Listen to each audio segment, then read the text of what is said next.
ポピープレイタイムの新たな情報が公開されるタイミングは日本時間で深夜2時頃が多いです。何の進展もなければこれでようやく眠れるという安堵感に包まれながら最近は過ごしていました。その時ふと疑問が浮かびました。なぜ寝ることで安心できるのか、そもそもおもちゃになった孤児たちは眠れているのか。今回の動画では世界的に有名な童謡であり子守歌でもあるキラキラ星とポピープレイタイムの新情報を組み合わせ、そこから見えてくるつながりを考察していきます。星型の危機。まず直近で公開された新たな画像といえば、ハギーとミイラ化した従業員の山が写っているものです。これは喜びの時間にちなんだ投稿と思われます。一見すると特に意味はないように見えますが、その中に不釣り合いなものが紛れ込んでいることに気づきました。それは服のシワや偶然できた影ではなく、くっきりとした星型の影であり、まるでさりげなく置かれているかのように見えます。前回の動画では、この星型の危機や捕食されずに残った従業員について考察しました。しかし改めて見返してみると、なぜ星型なのかという疑問が浮かびました。この視点から再度考察した結果、以前から感じていた違和感の正体が見えてきました。その違和感とは、おもちゃになった孤児たちは眠っていたのか、という点です。これが子守歌であるキラキラ星につながってきます。孤児たちの本当の死因、おもちゃとなった孤児たちは、お腹を空かせて餓死で亡くなった者もいるということがゲーム内でも示されており、これは事実として正しいでしょう。しかし、もし食べようと思えば、ミイラ化する前に従業員を食べることはできたはずです。それでもセーフヘイブンにいる孤児たちは、人を食べることを拒否していました。では、どうやって今まで生き延びてきたのか、その答えは、セーフヘイブン近くにある厨房に隠されているかもしれません。この厨房には、ある程度の備蓄として食料が保管されていたと推測できます。喜びの時間の後、本格的な食料不足が発生し、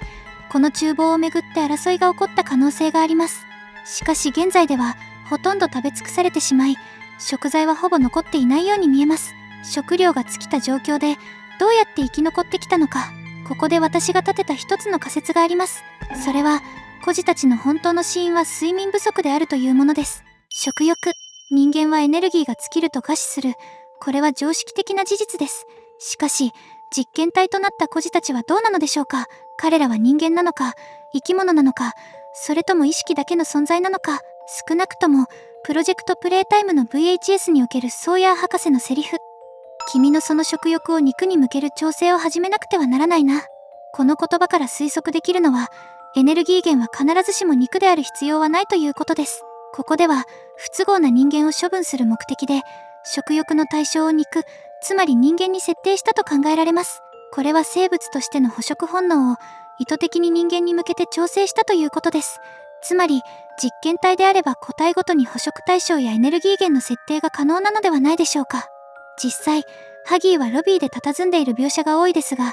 定期的に捕食していたのでしょうか。キシーはどうでしょうか。そして孤児たちと行動を共にしていたキャットナップは、捕食していたとしたら、キャットナップの口はどのようにして開いていたのか。もし彼らが常に食事を必要とする存在であれば、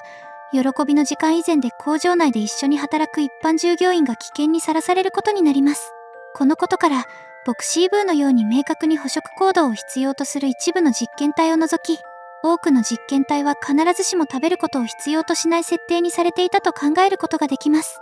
セーフヘイブンにいた孤児たちは会話が可能で、さらにポピーに対して疑問を持つだけの思考力も示しています。この描写から、彼らは実験体でありながらも比較的人間に近い意識や認知機能を保持していると考えられます。そのため、彼らは人間の常識に基づいて物事を捉えている可能性があります。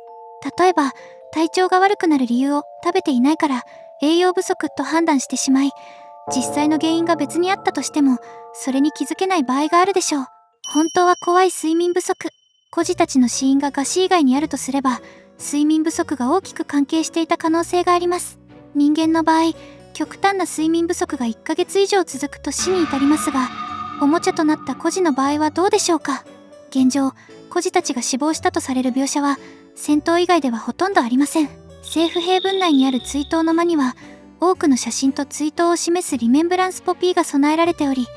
これは多くの孤児がおもちゃ戦争で亡くなったことを示しています。餓死が明確に示唆されている実験体はライリーのみです。ライリーの日記には、周囲には死体しかなく、食料がない中で飢えて死ぬ覚悟をしたと記されています。また、このライリーと似た状況で死を迎えた可能性があるのがブンゾバニーです。イースター大騒動の漫画に登場するブンゾバニーは、閉鎖された空間で何も食べずにおそらく30日間生き延びていました。この間、ブンゾバニーは十分な睡眠をとっていた可能性がありますが、食事や水を摂取した描写はなく、日数の経過ごとに衰弱しています。現実の人間では、睡眠があっても食事や水がなければ1週間程度しか生きられません。それにもかかわらず、ブンゾバニーはそれを超えて生存していました。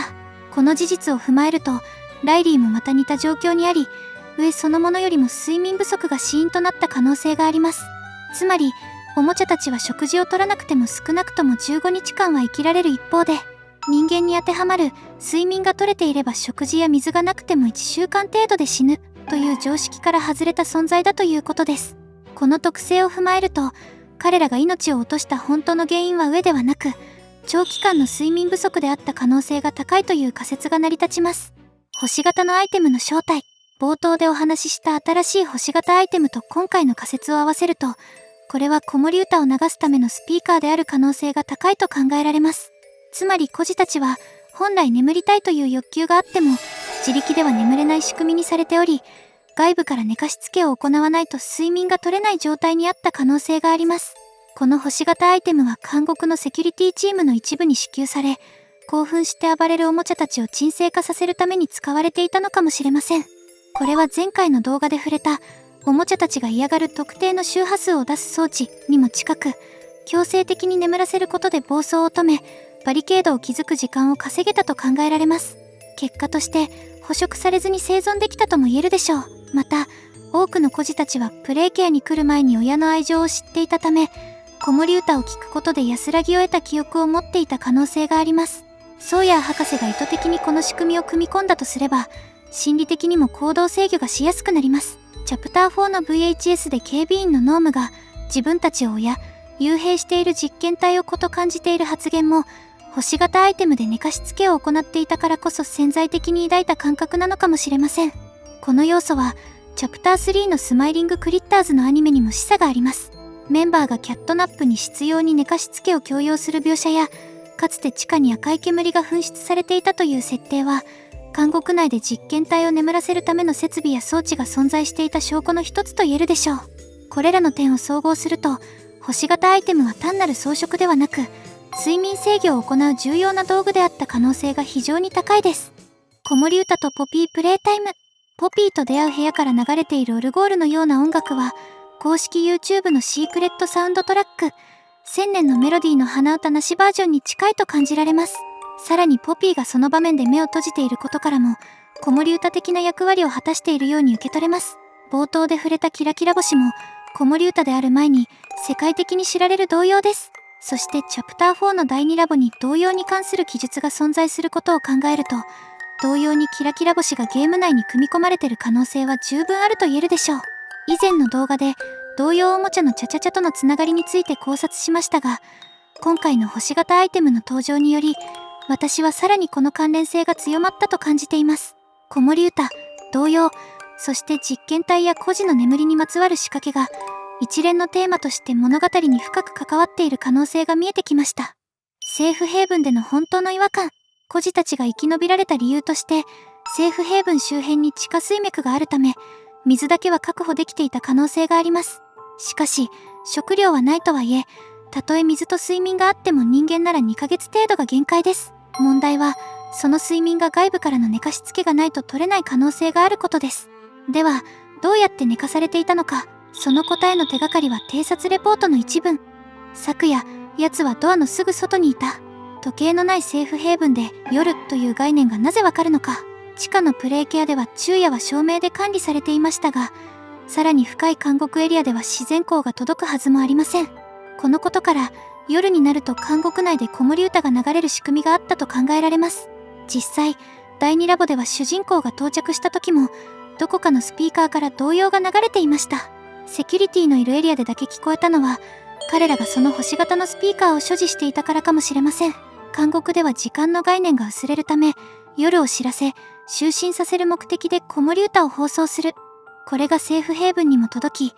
同意たちは夜を知って眠ることができた可能性があります。主人公が監獄に来たタイミングがプレイケアの夜時間であり、気絶している間に子守歌が流れたことで、まだ寝過ごしている孤児がいたという描写にも説明がつきます。さらに、夢の中では食欲を満たせるようで、